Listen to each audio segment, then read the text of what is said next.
माऊली पुढं का गेले? आंघोळ करायला. पुढं का गेले? आंघोळ करायला. माग का थांबले? कपडे धुवायला. आपल्याला नाही लाजाने म्हणावं लागतं, पापाचे कळप होय ठेप्यावर काय फक्त पंक्ती जोडायला आहेत का तुम्ही? पहा तुम्ही गावागावामध्ये काही का बहादर हे कीर्तनाला नाही, जागराला नाही, भजनाला नाही, काकड्याला नाही, हरिपाठाला नाही, ज्ञानेश्वरी पारायणाला नाही, भागवत कथेला नाही, गाता भजनाला नाही, झाडून घ्यायला नाही, पत्तरवळ्या आथरायला नाही, वाढायला नाही, चटई आंथरायला नाही, काल्याला पहिल्या पंक्तीला का प्रसाद घेतलेलं चांगलं असतं. कुंडली कवरदान पंक्ती पठाण हे फक्त बहादर खाण्याच्या लायकीचे आहेत. फक्त दिंडीत माग पुढे चालतात ते एक, त्याच्यावर कधी विश्वास ठेवू नका. दुसरे दवाखान्यामध्ये ऍडमिट पेशंटच्या जवळ थांबतात ते एक लोक घातकी असतील बरं का. ज्यावेळेस आपण धडधाकट असतो त्यावेळी आपल्याला पाठीवर भेटलं, फाट्यावर कोणी भेटलं तर 5 रुपयाचा चहा फुकट पाहिजेत नाही कोणी. आता तोही महाग झाला मला वाटतं. आपला 10 रुपयाचा चहा कोणी पाजत नाही. आणि ज्या वेळी आपण दवाखान्यात ऍडमिट असतो, सलाईन लावलेले असतात हाताला दोन्ही. डॉक्टर म्हणतात आता यांना पाणी सुद्धा देऊ नका, ती मी सलाईनद्वारे जाईल. अभिने दवा की नाही, अभिने दुआ की जरूरत है. ज्यावेळी डॉक्टर पाणी पिऊ देत नाही तेव्हा 150 रुपये किलोची सफरचंद घेऊन आपल्याला भेटावर येते, आपल्याला आपल्या नाकावर भेटायला येते घ्यायला.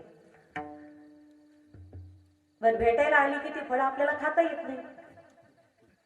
ती फळं नुसती पाहायची असतात. जी फळं पाहायची असतात खायचे नसतात त्याला कर्माची फळं म्हणतात. कर्माची फळं नुसती पाहायची असतात, अजिबात खायची नसतात. बर भेटणारी निघून गेली की पेशंटच्या जवळ कोणीतरी थांबणारा लागतो, बरोबर आहे ना. आणि पेशंटच्या जवळ थांबणारा बरं का महिला मंडळ साधा सुद्धा लागत नाही, तो चॅप्टर असावा लागतो. आता मुळात तो असतोच.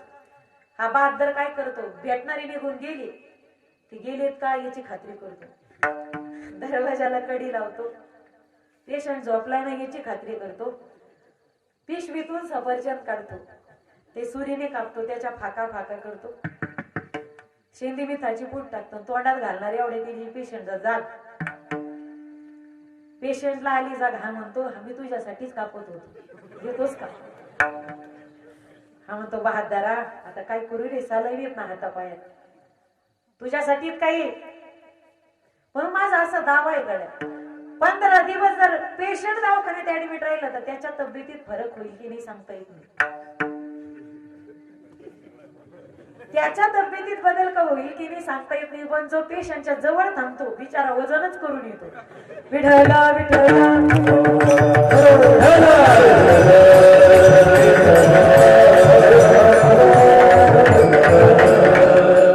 पायाची शोभा तीर्थयात्रा करणे, डोळ्याची शोभा त्याला पाहण्यात, मुखाची त्याला गाण्यात, कानाची शोभा त्याला ऐकण्यात. नरदेहाची सार्थकता सांगितली. नरदेहाने परोपकार भक्ती करावी, परोपकारही करावा, भक्ती करावी. त्या भक्तीला नवविधा स्वरूपामध्ये गायले. श्रवणम कीर्तनम विष्णू स्मरणम पादसेवनम सख्यम आत्मनिवेदनम. या नवविधा भक्तीचे नवविधा आचार्य सांगितले. रामकथेमध्ये भिन्न आहेत, भागवत कथेमध्ये भिन्न आहेत. या नवदा भक्तीपैकी जीवाने एक तरी भक्ती करावी. पण यातील एकही भक्ती जीवाला करता येत नसेल, अवघड असेल, तुकोबाराय सांगतात हरकत नाही. नवदा भक्तीपैकी एकही भक्ती तुम्हाला जमत नाही ना, भक्ती विना पशु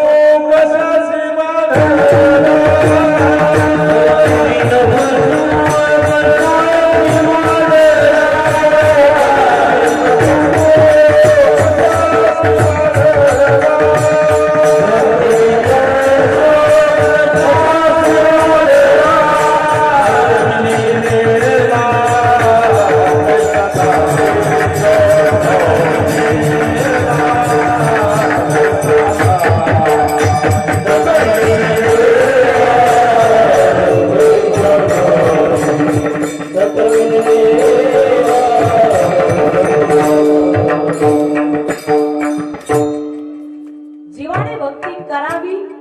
पण नवदा भक्तीपैकी एकही भक्ती जमत नसेल तर पर्याय सांगितलं जगद्गुरु तुकोबारायांनी. असं काही नाही, पंढरपूरची आठवण झाली तुम्हाला माईबाप, पांडुरंगाच्या दर्शनासाठी पंढरपूरलाच गेलं पाहिजे. एक वाक्य ऐका माईबाप, पंढरपूरच्या पांडुरंगाची आठवण झाली तर पंढरपूरलाच गेलं पाहिजे असं काही नाही माईबाप. एक वाक्य सांगू, मंदिर और मस्जिद वो लोग जाए जिनके पास फुर्सत हो. मंदिर और मस्जिद वो लोग जाए जिनके पास फुर्सत हो. अरे हमारा तो फर्ज बनता है कि किसी रोते हुए बच्चे को हसाया जाए. एखाद्या गरीबाचं लेकरू दप्तर फाटल्यामुळे रडत असेल, त्याच्या आई बापामध्ये जर ते नवीन दप्तर घेऊन द्यायचे ऐकत नसेल, तुमची परिस्थिती जरा बरी बुरी असेल, तुम्ही ते रडताना लेकरू पाहत असाल, माझी विनंती तुम्हाला माईबाप, तुमच्या ऐपतीप्रमाणे हलकं का होईना दप्तर त्या गरीबाच्या लेकराला घेऊन द्या. नवीन दप्तर ज्यावेळी ते लेकरू पाहिल हातामध्ये घेईल, त्या लेकराच्या मुखावर हसू असेल आणि डोळ्यात त्याचे अश्रू असेल, मला वाटते गड्या त्या पांडुरंगाचं दर्शन तुम्हाला त्या गरीबाच्या लेकरात झाल्याशिवाय राहणार नाही. अक्कल वालों को थोड़ी सी नादानी दे मोला, भूखे को रोटी और प्यासे को पाणी दे मोला. नवदा भक्तीपैकी एकही भक्ती जीव तुम्हाला जमत नाही ना. तुकोबाराय सांगतं, तुमच्या वाट्याला आलेलं कर्म फक्त प्रामाणिकपणे करा. सेवक असाल तर मालकाची सेवा प्रामाणिकपणे करा. शिष्य असाल तर गुरुची सेवा प्रामाणिकपणे करा. पुत्र असाल तर पित्याचं वचन सांभाळा. आणि पत्नी असेल तर उभ्या आयुष्यामध्ये आपल्या पतीची सेवा प्रामाणिकपणे करणे हीच खरी ईश्वर भक्ती. अभंगाचं पहिलं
एकत्रित अवतरी झाली. हा सुख सोहळा स्वर्गी नाही. स्वामी काज गुरु भक्ती पितृवचन सेवापती.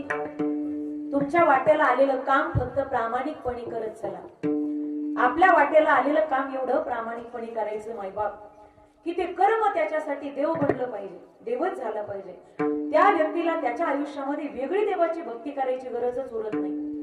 एवढं प्रामाणिकपणे काम असलं पाहिजे, ज्याचं त्याचं काम असेल, पण एवढं प्रामाणिकपणे खूप काम असलं पाहिजे. मला वारंवार असं वाटतंय गड्या महाराज, कदाचित मी क्षमा मागून सांगते, कीर्तनकाराने पाकिट फाडून पाहू नये. पण पुढे ऐका, कीर्तनकाराने पाकिट फाडून पाहू नये. सगळं जीवाचा करी तो सांभाळ, तुझं मोकली लायसे नाही.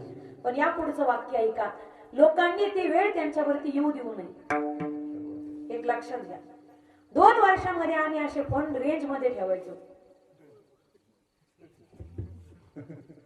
आता घ्यायला वेळ नाही आम्हाला. कदरलो होतो आम्ही, कदरून उचलीत नव्हतो आम्ही फोन, पण 2 वर्ष रेंज मध्ये आणून ठेवायचो. मोबाईल वाजणं दूर येतो, करण्यात पण नव्हता.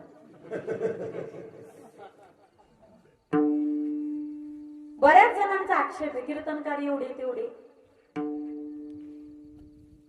ते किती जास्त घेत असतील तो भाग वेगळा सोडून द्या. आपण संप्रदायाचे पाईक आहोत. संप्रदायाचे संस्कार फक्त आपल्या घराण्यातून आहेत गड्या, बस.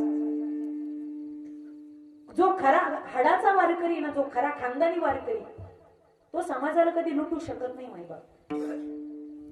पण आम्हाला सुद्धा प्रपंच आहे. तुमच्या शेजारचे महाराज आहेत, सुनील महाराज पाचपुरे, उत्तम कीर्तनकार आहेत. दोन्ही किडण्या गेल्या. सांगा, या 5 वर्षामध्ये मला वाटतं 2-3 वर्ष झाली महाराज घरात पडले. किती जण आहेत त्यांना जाऊन विचारले, महाराज आपल्याला संसार नाही, आपल्याला घरदार नाही. हा जो परमार्थ आहे तरुण्यातला, हे कीर्तन वगैरे तारुण्यात चालू राहणार. नंतर मग महाराज एकदा थकले की मग काय लोक आपल्याला पेन्शन आणून देणार आहेत का? लोक फक्त कुठंतरी लोकांना पोकळी पाहिजे, मग यांचे पावा. बातम्यावर बातम्या, पोस्टवर पोस्ट. थोडा कधीतरी विचार कर, एक माणूस म्हणून आम्ही, संसार आहे, आम्हालाही लेकरं बाळ आहे. प्रपंच चालावा ही प्रत्येकाची जशी योजना आहे तशी आमची सुद्धा आहे मायबाप. थोडा विचार करा. जर एवढा विचार करू लागलो तर आम्हाला गाडीचे टायर सुद्धा विकावं लागतील. प्रत्येकाचं कर्म आहे, ज्याने त्याने आपलं प्रामाणिकपणे कर्म करावं. आणि तुम्ही सुद्धा जीवनात सासवायचंय जोडून या ना. मग नाही जमलं तर उदास विचारे ज्याचं त्याचं कर्म ठरलेले कर्म प्रामाणिकपणे असावं मायबाप. पहिली सेवा जीवनात सांगितली स्वामी काज. जर मारुती रायाच्या जीवनात विचार केला ना मायबाप, स्वामी काज भक्ती मारुती रायकी सारखी दुसरी कोणाचीच नाही गडे. अत्यंत सोपं उदाहरण सांगते, स्वामी काज कशाला म्हणतात. आपल्या वाट्याला आलेलं कर्म किती प्रामाणिक असावं. आज सगळे बेईमान आहेत मायबाप. इकडचा पुढारी तिकडे जातो, तिकडचा पुढारी इकडे येतो, इकडचा गायक तिकडे जातो, तिकडचा गायक इकडे येतो. मी विरुद्ध देशातलं सांगते. इकडचा हिरो तिकडे जातो, तिकडचा हिरो इकडे येतो, एकमेकांच्या हातात हात देतात, गळ्यात गळे घालतात. विचार करा, जो कधीच शत्रूच्या हातात हात देत नाही. आमच्या भारत पाकिस्तानच्या सीमेवरती फक्त 5 जवान, फक्त 5च जवान जर बेईमान झाले तर तुम्ही आम्ही इथे एवढे सुरक्षितपणे राहू शकतो? नाही माईबाप.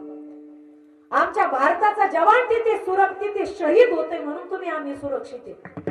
काय वय असतं त्या जवानाचं? 20-22 वर्षाचा तरुण असतो तो. ज्यावेळी आमचा मित्र, आमचा मुलगा, आमचा भाऊ मिलिटरीमध्ये भरती केला जातो ना, त्याची 1 इंच उंची आणि छाती जर कमी असेल तर त्याला परत पाठवले जाते.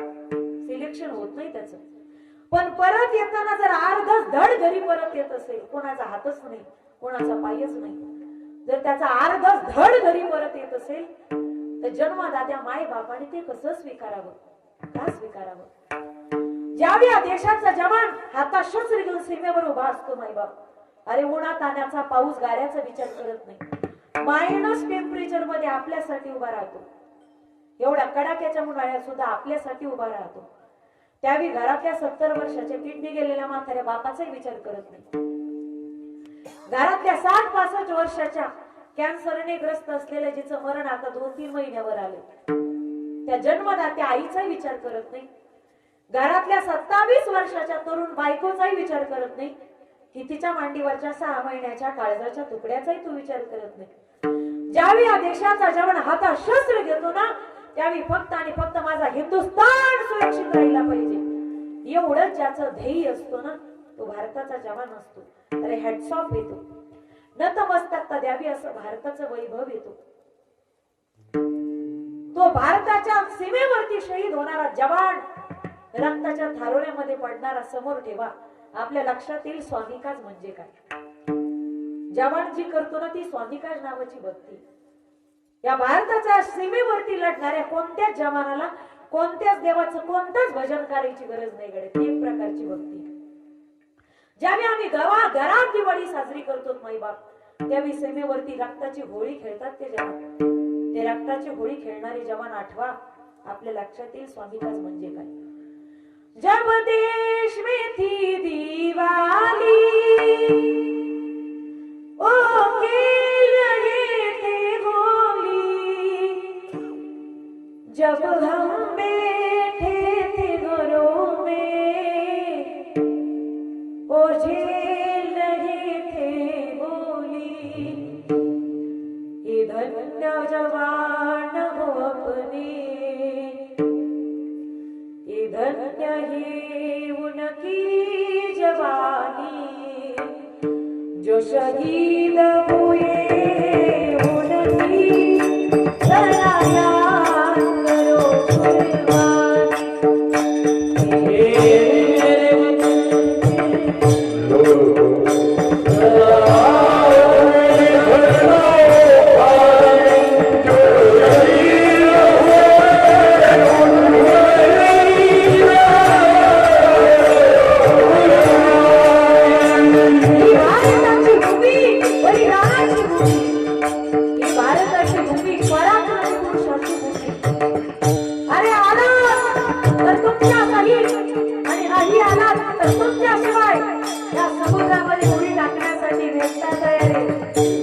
असं म्हणणाऱ्या स्वातंत्र्य वीर सावरकरांची तुम मुझे ढूंढो मैं तुम्हें आजादी दूंगा, आजादीची प्रतिज्ञा करणाऱ्या नेताजी सुभाषचंद्र बोसांची होती. आणि या हिंदू धर्माची निंदा करत असाल तर समुद्रात फेकून देईल असं म्हणणाऱ्या स्वराज्य स्वाभिमानी स्वामी विवेकानंदांची भूमी या देशातील प्रत्येक नागरिकाला पुरेसं वस्त्र मिळाल्याशिवाय मी माझ्या अंगावरती सुद्धा पूर्ण वस्त्र परिधान करणार नाही असं म्हणणाऱ्या महात्मा गांधीजींची ही भूमी. अपनी जान से नहीं दूंगी अरे उधेड़ करके के हर रोजों से हमने तो सुनी कहानी थी, खूब लड़ी मस्तानी हो तो झांसी वाली राणी. इतर सरकारला धमकावून सांगणाऱ्या झांसीच्या राणीची भूमी आता ढाल आणि संशय घेऊन दुर्ज विचाराचा निपात करणाऱ्या, घोड्यावरती स्वार होणाऱ्या, दांडपट्टा हातात घेणाऱ्या आणि स्वराज्याचं देखणं स्वप्न खुशीतून निर्माण करणाऱ्या, स्वराज्याच्या जननी असणाऱ्या राजमाता राष्ट्रमाता आऊसाहेबांची भूमी. आणि या देशाला स्वतंत्रता बहाल करण्यासाठी आपलं रक्त सांडणाऱ्या गुंजो राजगुरू आणि भगतसिंगांची भूमी म्हणतात. त्यांचं बलिदान समोर ठेवा आणि रक्ताने लाल झालेल्या त्या भूमीचा प्रश्न करून आज एका गोष्टीची साक्ष देतोय. राजा मला स्वतंत्र करण्यासाठी माझ्या भूमातेच्या थोर वीरांनी आपल्या प्राणाचं बलिदान दिलं रे. त्या रक्ताच्या एका देवाची शपथ आहे राजा, तू या देशाशी सुद्धा तितकंच त्या प्रेमाची मर्यादा होती. तू मेरा गरिमा, तू मेरा गरिमा, तू मेरा ज्ञान है, तू मेरा गरिमा, तू मेरा गरिमा, तू मेरा ज्ञान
शहीदाचं, त्या जवानाचे शहीद झालेला जवान समोर ठेवा मायबाप. आपल्या लक्षात येईल पहिल्या प्रकारची भक्ती स्वामी काज. दुसरी गुरु भक्ती. जीवनामध्ये गुरु अत्यंत महत्वाचे. आपलं सुरू करायला थोडा वेळ झाला ना, थोडस पुढे गेलं तर चालेल का? जमतंय ना? नाही ना? अजिबात नाही जमणार. मग तुमचे प्रमाण कमी करा बरं का ते पुढे.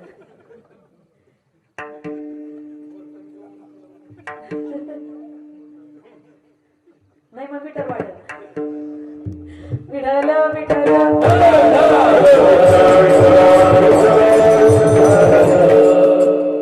तुम्ही म्हणले जास्त घेऊत आपण, म्हणजे कीर्तन जास्त घेऊ बरं. छातीवर दडपण बाजूला करा, मोकळे ना. एखाद्याला उगाच घाबरट झाली तर काय करायचं एवढ्या धावपळीमध्ये कीर्तनात?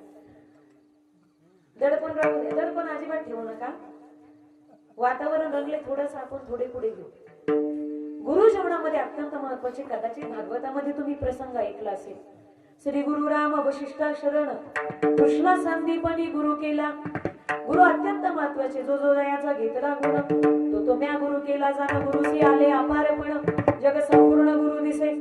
एकदा कृष्ण परमात्म्याच्या घरी दुर्वास मुनी आले. घाली संतासी आसने, पूजा करी काया वाचा म्हणे. पाद्य पूजा केली, उच्चासन बसण्यासाठी दिलं. जगाचा मालक हात जोडले. विचार करा मायबाप. कृष्ण परमात्म्याने दोन्ही हात जोडले आणि विनवणी केली, गुरुजी बोला काय सेवा करू? कृष्णा खीर खाण्याची इच्छा आहे रे. कृष्ण परमात्म्याने सांगितलं, रुक्मिणी खीर बनवायची. रुक्मिणी माता गेली मोदपाक खाण्यामध्ये. तुम्हाला कळतो मोदपाक खाना? महिला मंडळ अजिबात नाही. काहीतरी आजपर्यंत आम्ही मोदपाक पाहिलाच नाही अजून. बरोबर आहे ना? किचन किचन कळतं का? त्याला किचन कळतं पण मोदपाक खाना कळत नाही. स्वयंपाक घरात गेल्या रुक्मिणी आई साहेब सुंदर प्रकारची खीर बनवली. खिरीचं पातीला भर खीर बनवली. ते खिरीचं पातीला घेऊन जगाचा मालक आलाय दुर्वास मुनींच्या समोर. दुर्वास मुनीने मनसोक्त खीर खाल्ली. काय कमाल, खीर खाऊन खीर उरली होती. विचारलं, गुरुजी आता काय करू? कृष्ण आई खीर घे आणि झाकून ठेवून दे. स्वयंपाक घरात घेऊन आले, झाकून ठेवून दिली. गुरुजी बोला आता काय सेवा करू? कृष्ण आता झोप येते रे, माझे पाय दाब. जगाचा मालक गुरुजीचे पाय दाबत होता. दुर्वास मुनींना झोप लागली. झोप जागली आणि झोपेतून जागे झाले. पुन्हा कृष्ण सेवेत तत्पर. बोला गुरुजी काय सेवा करू? कृष्ण काही नाही रे, मागाची खीर उरलेली आहे का काही? ये घेऊ.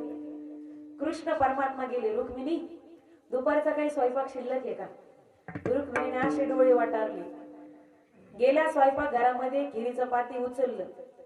म्हणे खीर आणि बाहेर तुमचे गुरु आणि हा बाहेर सुरू. कृष्ण परमात्म्याच्या हातात टेकवलं. खिरीचं पातीला घेऊन आले बाहेर. गुरुजींच्या समोर ठेवली खीर. गुरुजींनी पुन्हा खाल्ली खीर. पण काय कमाली, दोनदा खाऊन उरली खीर. दोनदा खाऊन खीर उरली. विचारलं, गुरुजी आता या खिरीचं काय करू? सांगितलं, कृष्णा एका बंद खोलीमध्ये जा, सर्वांगावरची वस्त्र काढून सर्वांगाला खीर लाव तुझ्या. काय कमाल आहे मायबाप, जगाचा मालक आहे. एका मिनिटात गुरुजीची आज्ञा ऐकली. गुरुची आज्ञा ऐकली. एका मिनिटात एका बंद खोलीमध्ये गेले. आताच्या गुरुनी जर आज्ञा दिली तर शिष्य ऐकतील का? होईल जाऊ त्या लांब कशाला. इथं कीर्तनाच्या अगोदर पंगत बसती ना. काय स्वयंपाक होता? वरण चपाती, बरोबर का भाजी पोळी? काहीतरी बोला. भाजी पोळी होती. हा समजा उरली भाजी.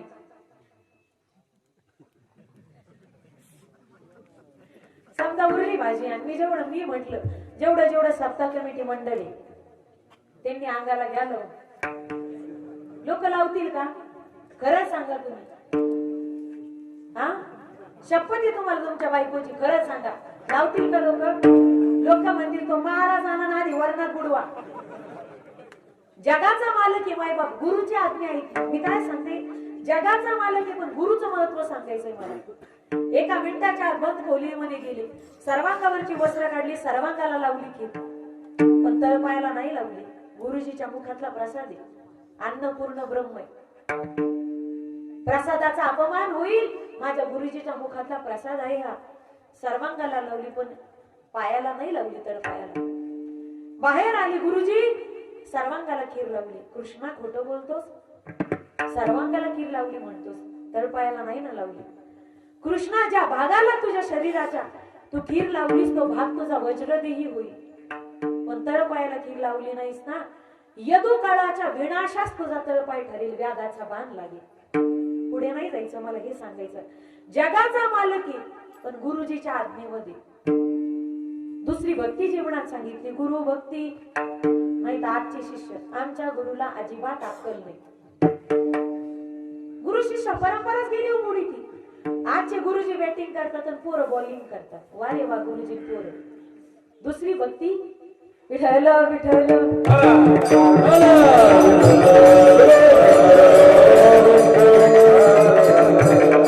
तिसरी भक्ती जीवनामध्ये सांगितली, पितृवचन. पितृवचन सांगितले. जर पुत्र असाल तर उभ्या आयुष्यामध्ये आपल्या माई बापाचं वचन सांभाळा. एक वाक्य लक्षात ठेवा, माई बाप आपल्या आई आणि आपल्या सावत्र आईच्या वडिलाच्या वचनासाठी 14 वर्षाचा वनवास पत्करणारा राम, आणि त्या रामाचा हा भारत आहे. सुनभो प्राण प्रिय भावत जे का, देहू एक भर भरत टीका, मागहुन सरा बारांगार जोरी, पुरवहुनाथ मनोरथ मोरी, तापस देश विशेष उदासी, 14 वर्ष राम वनवासी. 14 वर्षाचा वनवास पत्करणारा राम होता. माई बाप, माझी विनंती असेल गड्या, आई वडील ही आपली जबाबदारी ते किमान सांभाळण्याचा प्रयत्न करा, नाहीतर या पुढचे दिवस याहीपेक्षा भयानक आणि वाईट असतील. एक वाक्य सांगू, एक लड़की देखने के लिए जाओ तो 10-10 खड़ी रहती है, जवानी का जज्बा है. एक लड़की देखने के लिए जाओ तो 10-10 खड़ी रहती है, जवानी का जज्बा है, पर एक माँ मर जाए तो लाखों में नहीं मिलती, ये माँ बाप की दुआ कसर है. आई वडील जीवनाचं सार आहे. माई बाप त्यांना सांभाळण्याचा प्रयत्न करा. तळ हाताच्या फोडाप्रमाणे जपतात रे ते आपल्याला. आयुष्याचं समर्पण केलं. आई वडील कळतात तेव्हा माई बाप, ज्यावेळी आपण स्वतः आई वडील होतो ना, त्यावेळी त्यांचं समर्पण कळतं. काय कष्ट आहे आई बापाच्या जीवनामध्ये. स्वतः कष्ट करून आपल्या मुलाला सुखात ठेवतात माई बाप, आणि त्या आई वडिलाचे पान जर आपण वृद्धाश्रमामध्ये घालून जर फेडत असो, तर मला असं वाटतं अशी लेकरं न झालेली परवडली. म्हणायला होतं, झालीच नव्हती. ते सांभाळण्याचा प्रयत्न करा. जर आपण हाल केलं तर या पुढच्या दिवस याहीपेक्षा भयानक वाईट आहे.